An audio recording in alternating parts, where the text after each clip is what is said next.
Well, hey, good afternoon. Scott Luton and Greg White with you here on Supply Chain Now. Welcome to today's live stream. We've got a great friend of the show with us that has a long track record of helping leaders transform their organizations and really engage their teams more successfully so they can win much more often and much on a bigger scale. Beau Groover is going to be sharing some key things that leaders really need to consider as we navigate through these challenging times right now. So stay tuned as we look to improve your supply chain leadership IQ. Quick programming note, if you like our live stream, check us out, check our podcast out wherever you get yours. So you can find us and subscribe wherever you get your podcast from. So with that said, let's welcome in my esteemed and fearless co-host, Mr. Greg White, serial supply chain tech entrepreneur, chronic disruptor, and trusted advisor. Greg, how you doing?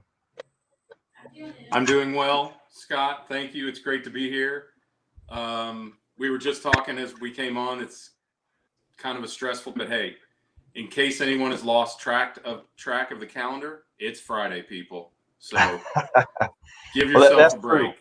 That's right. And, looking forward to hearing from our featured guests here, but just there is a lot of anxiety for a lot of folks, and we see it play out in social media. We see it play out in conversations related to work and not related to work. And, on these live streams, we want to offer our audience information and insights they need to know, and Beau's going to do a great job of that here, while really enjoying the conversation because folks need a departure. So with no further ado, I want to welcome in our featured guest today, Beau Groover, founder and president of the Effective Syndicate. Beau, how you doing? I'm doing just right. Under the circumstances, I'm doing pretty amazing. All right, that's good to hear. Great to have you back. You are fastly approaching the all-time appearance record, which Guinness does track. Okay. That's currently held by Elba Preha Gallagher. So we'll have to let Elba know that, hey, you're coming for her championship belt. I'm going for that title. That's right. I'm excited about that. All right. So for starters, anyone that's listened to our podcast and our webinars that have featured you, Beau, they'll have a sense of your background and your professional journey. But for folks that may be new to Beau, and certainly folks that may have caught you here for the first time, walk us through. Give us a little bit of information about Beau Groover. Sure. Glad to. And appreciate everybody hanging out with us this afternoon. And as Greg said, it is Friday. So hopefully we can have a little fun while we dig into this stuff. I've been doing Lean Six Sigma for right at 20 years. And for the last 10, I've had the opportunity of working with an organizational psychologist on the leadership, culture, teamwork development side. So most of the work that we're doing here with Supply Chain Now is around those two topics. So it's continuous improvement and it's leadership. And, given the situation that we're in right now, it is a desperate time to be demonstrating good leadership. And so, I think this topic's very poignant, and I'm excited to dig into it with you guys. Absolutely. And as Greg and I have always enjoyed, your no nonsense, practical, been there, done that. We regularly get feedback about your perspective along those lines. So we're looking forward to getting the latest and greatest update from the one and only Beau Groover. And we're going to dive in, Greg, talking about rhythms and cadences, right? Yeah. So you've still been out there working with companies. I mean, right up until kind of everyone got quarantined or whatever stage, depending on the part of the world or part of the country that they're in. So let's talk about that with teams. I mean, what are you seeing as far as meeting cadence and planning and strategy and all of that? Yeah, so I'm doing a lot of remote work now, right? So we're doing phone calls and we're doing some team building from afar. So I'm fortunate that is continuing. And up and through last Friday, I was at a client's place. So this is my first week in quarantine. So I'm still fresh and new to the quarantine work at home thing. But I think Scott hit on it. It's an anxiety, right? Of we don't know what's going on. We do know that the government has passed a $2 trillion. That's a hard word to say. $2 trillion stimulus package. That's a $2,000 billion package. 2,000 billions. It just makes your head swim. And that's a whole other show because it's full of crap that's not related to COVID. But anyway, So that's good news. I think the government is responding rapidly to the situation, but I think generally people are just feeling that anxiety of the unknown. We as humans have this unhealthy nature of thinking, number one, that we're in control, and number two, things are going to stay as they are. And as long as I've been studying history, which, we're pretty familiar with the last 2,000 years, that's never been the case. Things don't stay the way they are, and you're not in control. And so it's like, it's not frustrating, but it's like, gosh, I wish I could take that pain away from people to say, look, you're not in control of this.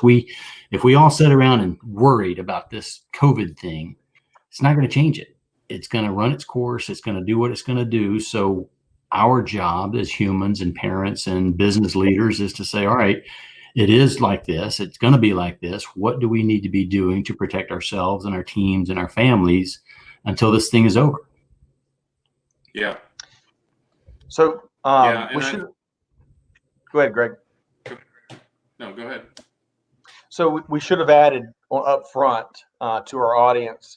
We've gotten a variety of comments and questions throughout these live streams and the webinar Wednesday.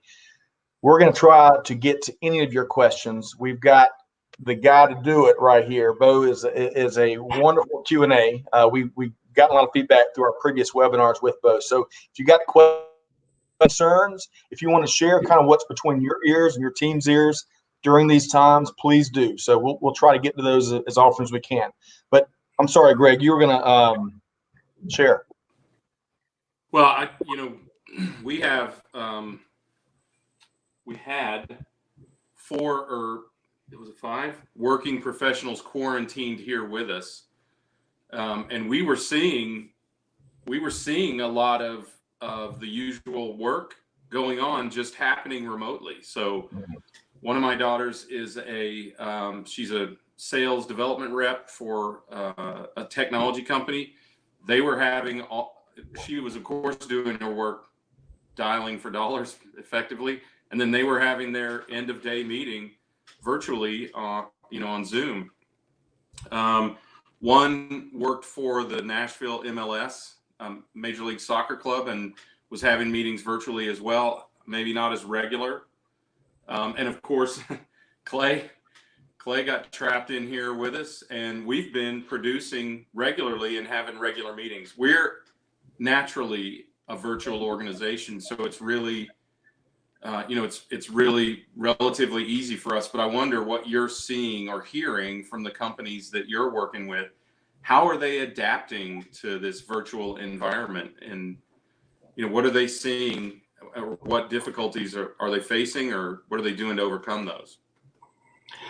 Well, it's a great question, and it's really dependent on the company, right? So I work with a client outside of Chicago, and they are deemed essential because of the products that they make. So for them, it's almost business as usual. Certainly some of the brand work, the marketing work, the advertisement, the reach out stuff has changed in tone and flavor. But for the most part, those guys are, just going at it. They're still working.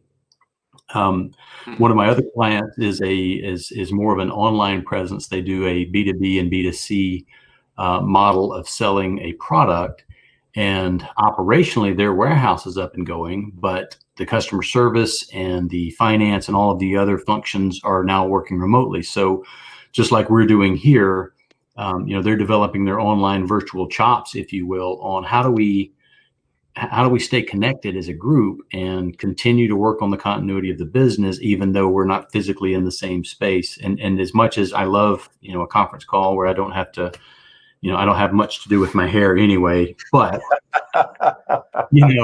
getting ready and dressed for a call, I need to see my colleagues. I need to talk to you, Scott. I want to see your face and how's it going and how are you holding up? And Greg, what's going on? And Clay.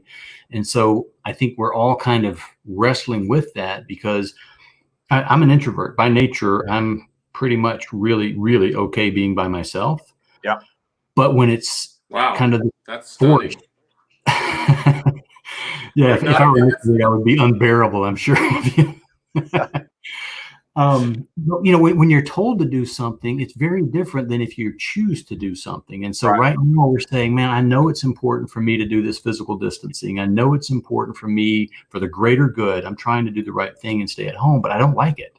Yeah. I want to hang out with my buddies. I want to talk to my people that I work with every day. And I need that. So, things like this, a lot of companies are doing this and different types of meeting formats. So you're at least on the camera, even though you're not physically in the same space, but you still get that physical interaction.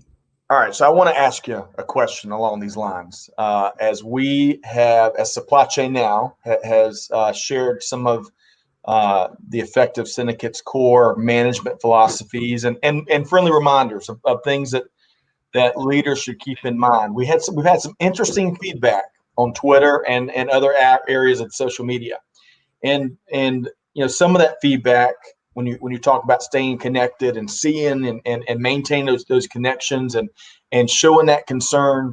Some of our social media engaged followers have talked about how that can be construed as micromanaging. Speak to that and hit that head on. Yep. And I appreciate you bringing it up. And I'm glad folks are tuning in. Hopefully, they will get something out of it. We've got a couple of years of talking about building a healthy culture and trust and leadership. And some people pick one thing out and jump on it completely in context. But with that being said, I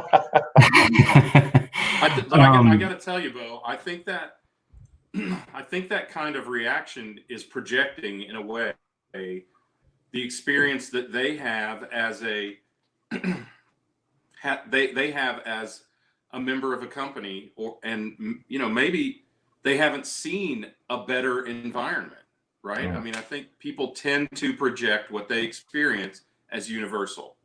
That's right. We know that from 2,000 years worth of history as well. That's right. We're well versed in that. So the point of the conversation that we were having, and it was a small video and a blog and some tweets, and the tweets what got this kind of going. But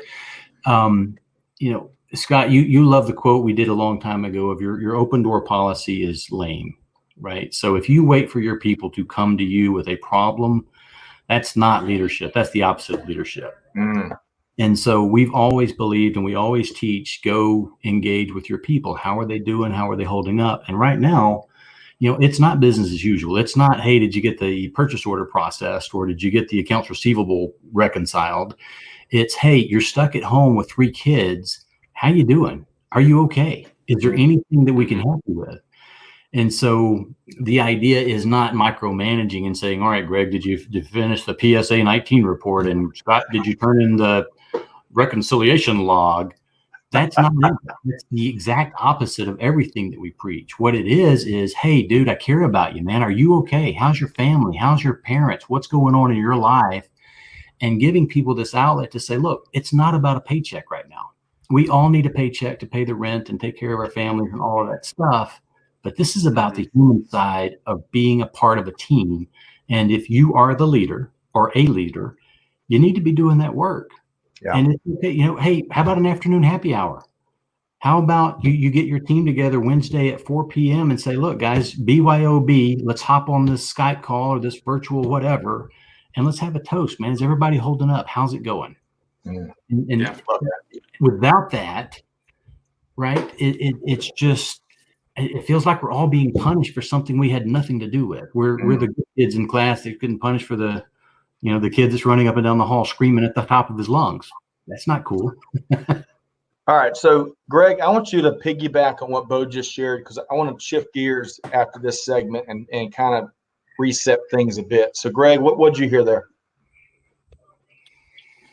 Well, I mean, I think that, I think essentially what I'm hearing is treat this time where we are physically distanced as close to the time when we are physically close as possible, and where you can't, compensate and empathize and take into consideration those other things. We were on a call earlier today, Scott, where somebody could not show up because their 2-year-old was having a fit, and It's just matter of fact, right?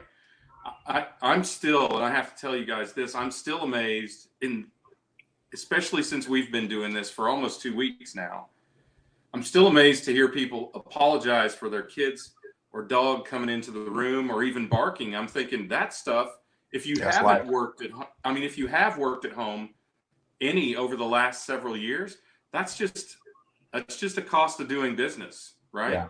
Life And continues on. I think Sure. people who are unfamiliar with working from home, they still feel like that reflects poorly on them. But I really think the culture of people who are used to working from home, they accept that. And I think those of us who've had that opportunity can empathize and comfort those people who are having this experience for the first time, regardless of Right. what those changes.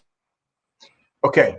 So there's so much there, but we're going to keep driving because I want to pick some of Beau's brain, try to say that 10 times, about some of these other things that folks should be keeping in mind. So the what ifs, right? Right now, there's so much uncertainty that we're getting data that directly contradict each other from smart people on both sides, right? Experts, and normal everyday people, business leaders, you name it. We're all trying to figure out what the path ahead looks like. So let's talk about the what ifs for a minute, especially the what ifs that companies should be thinking about. So, Beau, how bad is it?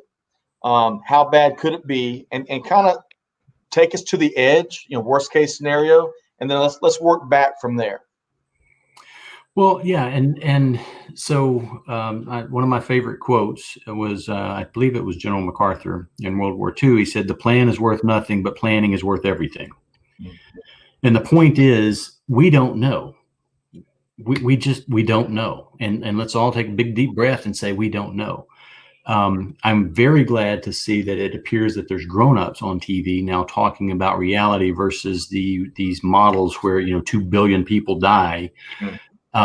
So we're getting hopefully some reality back into those conversations. But the conversation that we're having with the teams and companies that we're working with is really about, all right, what have you thought out in your mind? And Scott, to your point, we try to go, what is the worst case scenario? What if, let's look at the time component of COVID. What if it's 6 months from now before this really blows over, right? Because people don't listen. People aren't staying at home. People aren't doing the social distancing. At some point, I got to believe that we will go on mandatory lockdown and there'll be the National Guard. I mean, it's not out of the realm of possibility. So is that worst case? And is it 6 months from now? Okay, well, what would your company look like 6 months from now? And then back it up from there. What would your company look like if it was 120 days instead of 180 days? And what would it look like at 90? And along that conversation, developing triggers or milestones or components that says, all right, if we get to this point, here's how we would react. If we get to that point, here's what we might be faced with doing. And it doesn't mean that you have to do it, right? It's the thought process of saying, hey, let's recognize what is happening in our business day by day, and let's pick out some milestones and specific triggers and targets that would tell us that we need to do something different. We need to react in a different way. Mm. And so you could do time frame, right? You could talk about, what if my 2 biggest suppliers don't survive this? What if my 2 biggest customers don't survive this? What if I'm single sourced currently out of China? Do I want to do that in 2021 after having living through this? And this is, let's make sure the context is correct here, because this is not by any stretch fear mongering. This is basically modeling worst case scenarios to make sure we have a sound plan in case one of those things you mentioned take place. We have seen more and more supply chain leaders try to mitigate that risk. And part of mitigating that risk is making sure we're proactively walking through and doing some of the mental exercises around, hey, what if this happens? What if this happens? And as we're seeing, some of the things that are taking place today was not on anybody's radar 2 or 3 years ago, or 2 or 3 months ago, maybe. Right. Well, I think we're in a time too.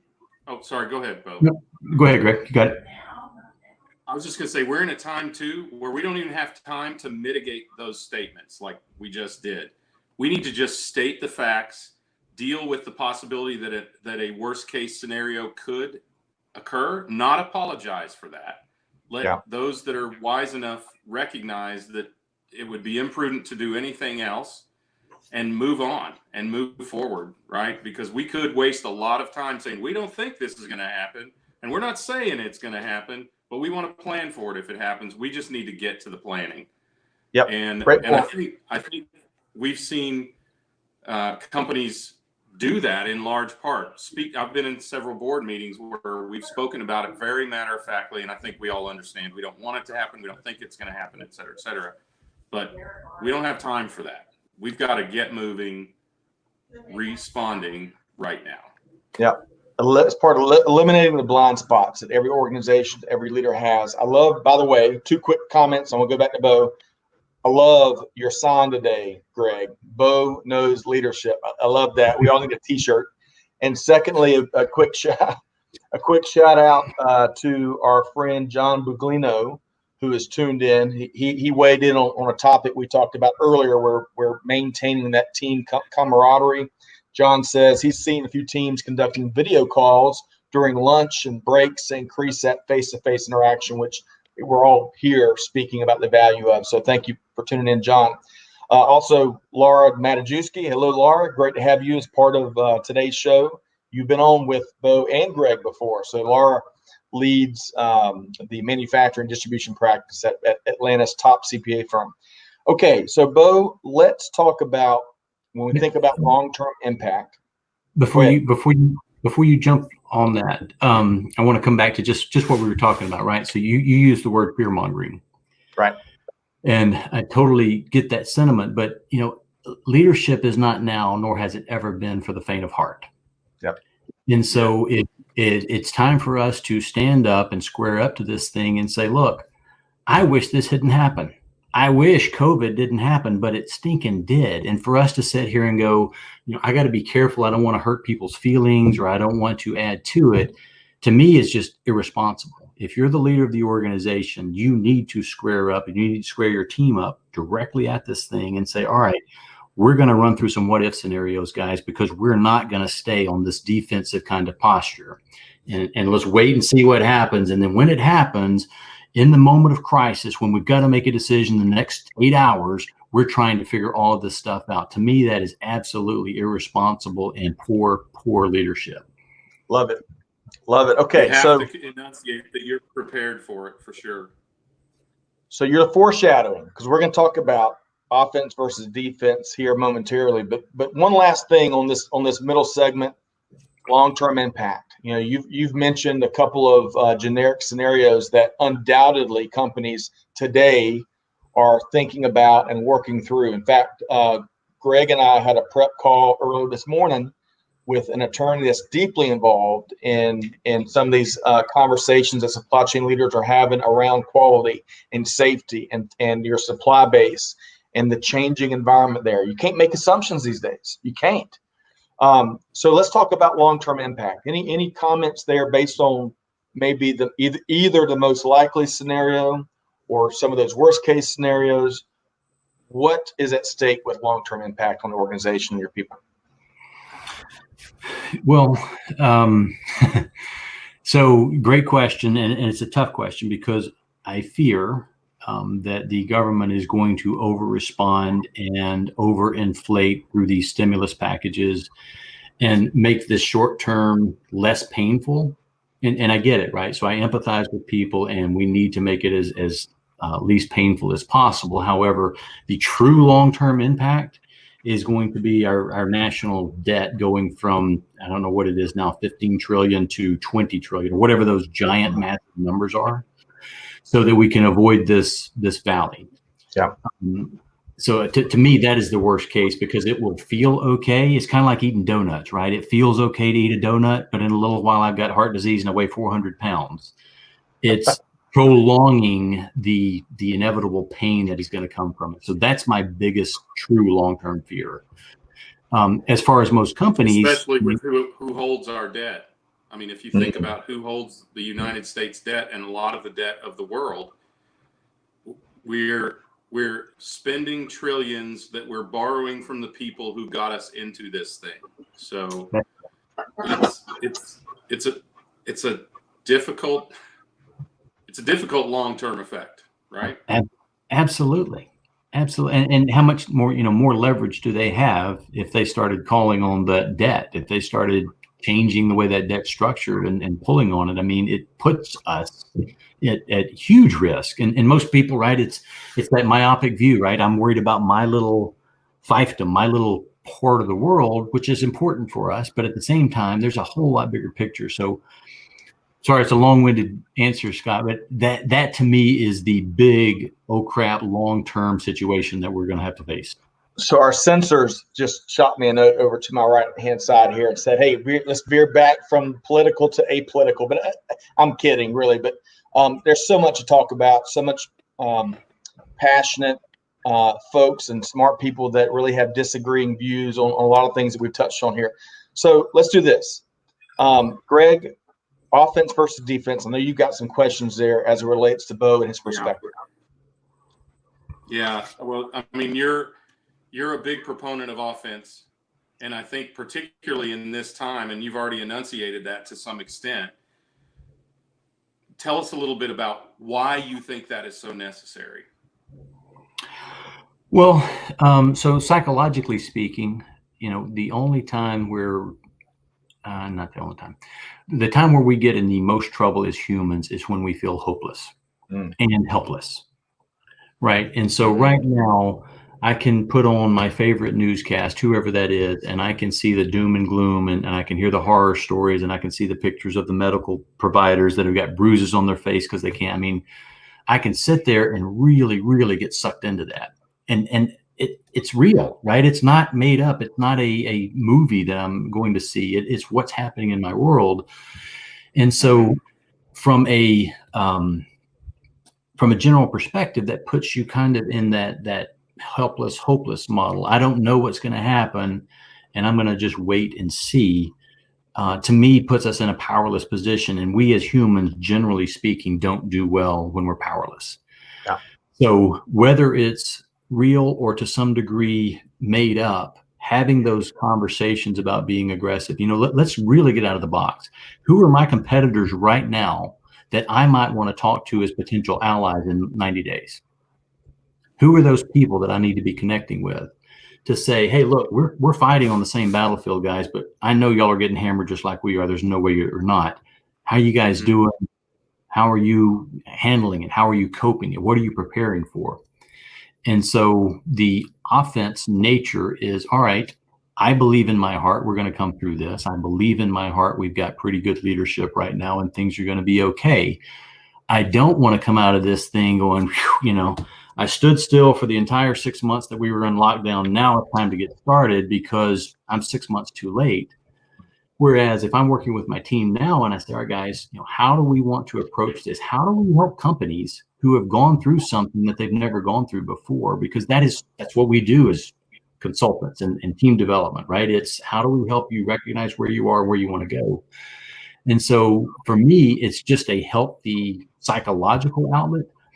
And it's also very healthy from the business perspective to say, all right, what is it that I need to go be doing now so that when they lift this curfew, this lock in place, whatever we're calling it, I'm already up to full speed. I'm not starting there to get moving, because to me, that's again, it's irresponsible and it's going to hurt if you do that.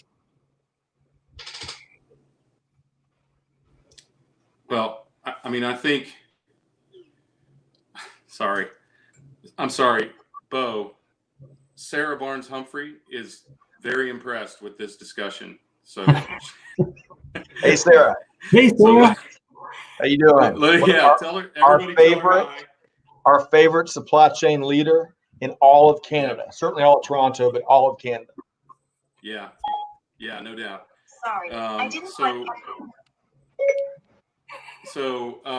anyway, she's very interested in what you're saying. Sorry, I got a little distracted there. Look, I think we have to, as you said, we have to lead from the front, essentially, is to paraphrase what you're saying. And we have to understand what that means for everybody in the organization. What does this approach, right, being on offense and attacking this issue today, what does that mean for how leaders have to adapt, especially since they can't physically be there they have to lead from afar, really. How do leaders effectively adapt to that situation? Well, I mean, I think it's the same thing that we've been talking about, right? In my mind, it's about staying connected with my team. It's about staying engaged with them. And if you then go through the exercises of what ifs, right? What if the financial situation changes? What if the supply chain changes? What if our number one and two customers go away? Then I can take those scenarios and give those to my team, because they still need to be challenged and engaged with the work, right? People at the more executive levels of the company are not doing task work. It's not, you got to process a purchase order or do an accounts receivable posting or a journal entry. At the top of the organization, it's thinking work. It is, what's going to happen and how should we react? And so you come up with these scenarios and you say, all right, what do we think the most likely one is, right? There's no right or wrong, and nobody's going to get beat up if they pick the wrong one. But to say, hey guys, out of what we're seeing right now, it looks like this. It looks like May. Okay. And I'm making this up, so don't quote me. I'm saying that May, this thing is over. I'm just saying, let's say that we choose that as a group. May 15th, we think this thing is done.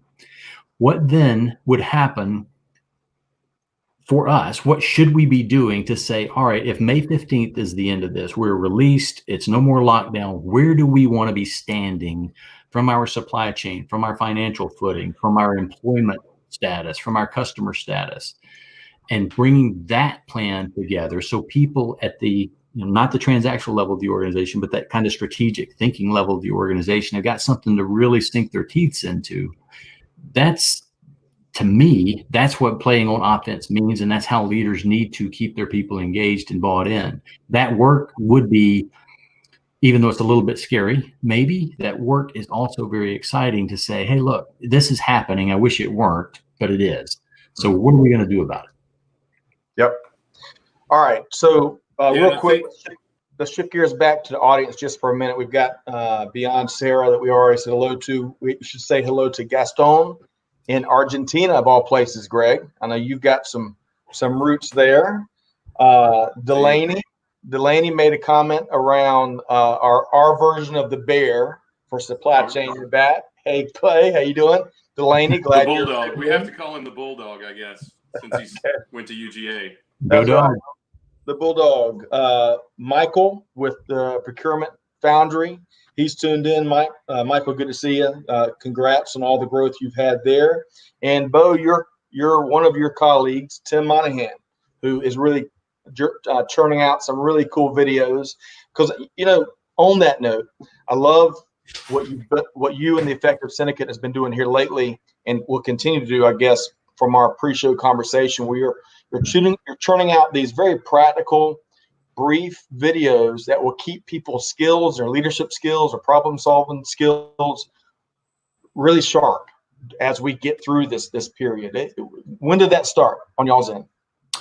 I would think it would be about 3 weeks ago, Scott. We had some good conversations about the same thing, and you want to help, right? I want to help. I want to make these people who are feeling anxious and scared and nervous feel better, and I can't reach out and do that, right? I can't go in person and have some kind of keynote address and talk about leadership through tough times or anything like that. So what we're trying to do is to keep the conversation going, share some tips and tricks, some of the things that we're working with our ongoing clients with, some of the things that we're being asked about, and leverage our expertise, if you will, to help other companies figure out how to navigate it for themselves. Because at the end of the day, man, we're all humans, right? That's right. Competitors, there's customers, there's suppliers, but at the end of the day, we're all a bunch of humans running around trying to do the best we can. So if we can help, that's our, in line with our mission. I'm with you. And, before they'll care, you got to show them that you care, is a phrase I've heard that I've really believed in. One of the quick shout out, Abir, our dear friend Abir, former guest, global supply chain leaders doing some really special things at a company here in the Atlanta area. Hello, Abir. Hopefully you and the family are doing well too. Okay. Greg, anything else? When we talk about offense, we talk about the importance of really staying focused on keeping momentum moving forward. Anything else you want to share or ask Beau around that before we wrap up this segment? I think there's a couple things. One is I see this as a staged recovery. I feel like we might be released from quarantine before things get back to normal.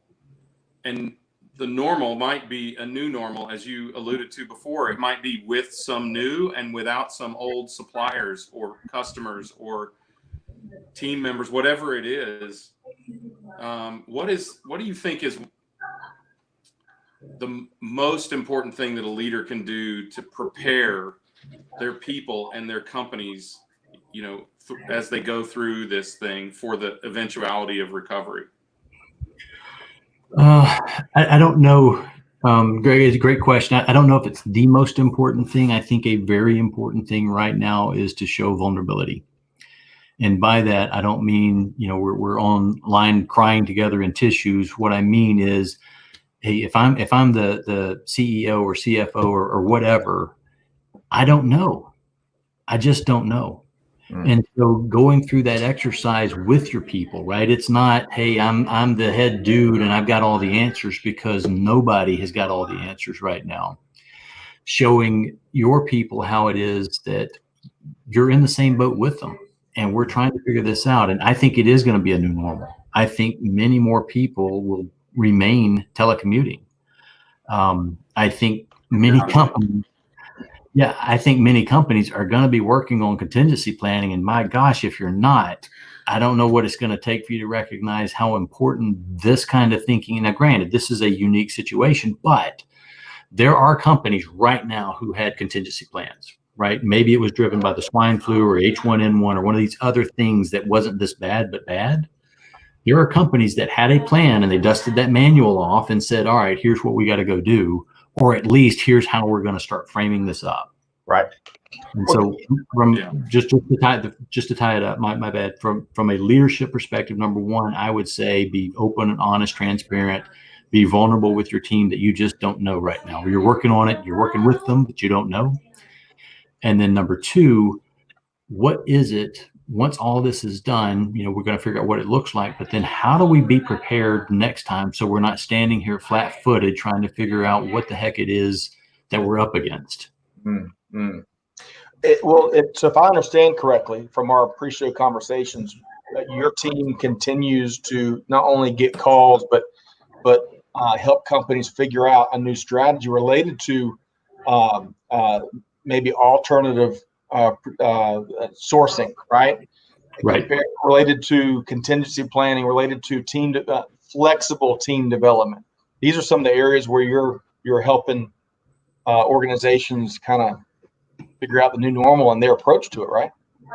Yeah, absolutely. I mean, it's not easy. I know that there's a lot of companies, because I work with a lot of companies. They've got one supplier, and that supplier's in China.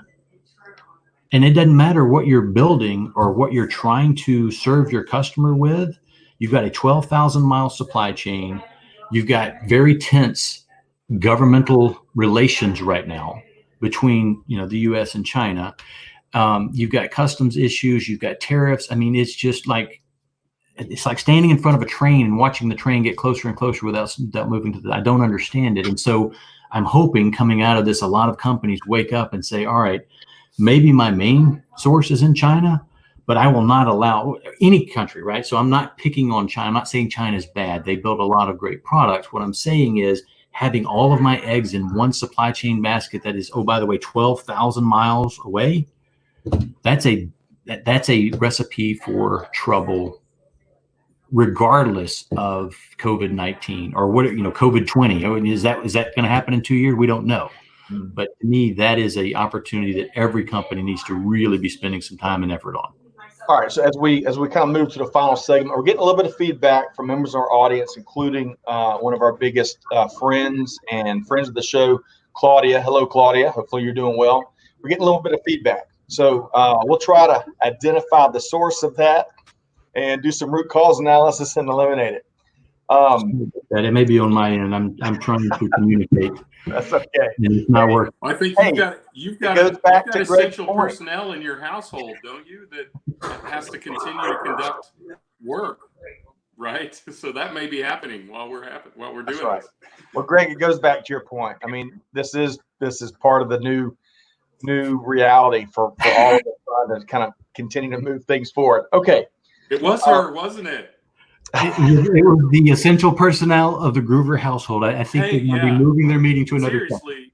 So big thanks. Seriously, I mean, let's be clear about that. She is essential personnel, and she let us know before we started this that she had to reach out to her healthcare facility, right? So, hey, totally get it. This is exactly the example that we were talking about before. Yeah, right. Absolutely. Thank you. All right. Thank her and help it put a straw in that glass of wine for me on her behalf. That's right. Well, hey, so I want to time, of course. So this wasn't part of the plan, and Beau, you may kick me later for doing this, but you know, one of the things I admire that leaders do during times where we're all anxious and uncertain, and we have full workloads, or we're trying to maintain full workloads, or you name it, they still find time to give back. And Amanda and I here have been tracking some of the things you and your wife Jennifer have been doing, and I absolutely admire it. If I read something the other day, y'all had raised 1,000 meals for a local religious shelter or something. I might be getting it wrong, but tell us what that is, what you're doing, and tell us why you both find that so important. Well, I'm glad you brought it up, and was not expecting this. So my sweet wife used to be a respiratory therapist. So the folks who are right now on the front line of this thing are the respiratory therapists, because this is a respiratory disease. And she was physically in pain that she was not there on the front line, and it's been bugging her. How do we help when we're stuck in our houses? And so through some conversations, we saw a news piece that said the local soup kitchens are out of meat and they're running out of food. And it's like, well, crap, that makes sense, because, people aren't going to the grocery store, and maybe don't want to drive to the soup kitchen to drop off boxes and all of that stuff. So Jennifer has an outlet where it's almost like a bag of food. If I were prepared, I would show you the bag. But each bag contains meals for 15 grown-ups. So it's got 25 vitamins and minerals. It's got protein. It's got carbohydrates. So 30 children's meals or 15 grown-up meals for $28 a bag. And I think so far she has more than passed 1,000 meals. She's got other friends that are helping her raise the awareness and either send her money so she can buy the meals and have them shipped, or they're going online and ordering the meals for their local charity. So we're trying to get the word out. If you think about how hard it is being homeless or not being able to buy food under normal circumstances, imagine what it's like right now when people are not out free spending. They're not going to the grocery store. They're not dropping food off at the soup kitchen. And that's what we're fighting against. And she's posting it on Facebook, but it's just a fantastic thing. Her heart's as big as a tractor trailer. She's just got a lot in her. Go ahead, Greg. Is there a way that people can reach out to local facilities and find out who might need help? I mean, I know you guys were already associated, I think, with a facility, but is there a place where people can go and find out, and where can they find likewise these meals? Because we can post that in the show notes, as we follow up here. Well, unfortunately, maybe the next show, Greg, I just don't have that information. So normally we sponsor kids through this meal plan. So we send 60 meals a month to somewhere overseas. I think most of it's in Africa, but I think the company determines kind of where the most need is based on something. And so what we've done is just piggybacked on that to say, all right, domestically we need it. So we didn't have connections. Jennifer just started calling soup kitchens and St. Vincent de Paul. Who had need. Yeah. Hey, how you doing? Oh crap, we're out of food. We're out of meat. What's going on with you? Hey, we've got this thing. Can we send you some? And so the company is deemed essential because they provide food stuff. So their supply chain is up and running. Their manufacturing's running, and these trucks of food, these giant bags of food, are showing up at these shelters and soup kitchens. Fantastic. I'd love for you to share that with us. Yeah, absolutely. You are doing awesome work. Please give Yeah, Jennifer a hug and a high five. Folks that give back during these times are so critical, and they're so needed.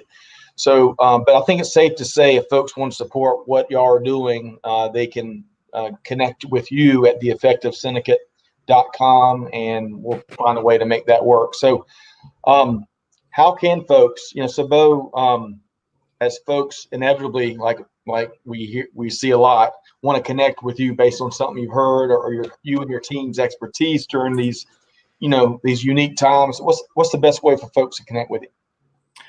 Well, I think you and I and Greg are going to keep doing these things, and probably maybe speed up our rhythm a little bit, and stay in front of people and keep having the conversation. Hopefully this is helping. But LinkedIn is probably the easiest way to find me. My name is Beau Groover, and I think I'm the only Beau Groover on LinkedIn.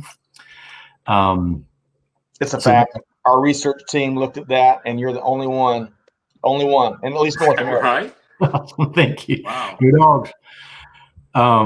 So that's probably the easiest way. And look, right now, guys, I mean, if you've got a team and you're trying to have a conversation, you're not sure how to do it, or you're struggling with this stuff, I mean, obviously we've got some open bandwidth. We're happy to have those conversations, and just, I'll ask you to set up some time. We'll find a time where we can hop on the phone and have some of these legitimate conversations about you and your particular situation, your particular problem.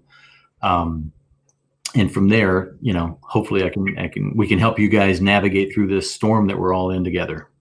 Absolutely. And the effectivesyndicate.com is the URL.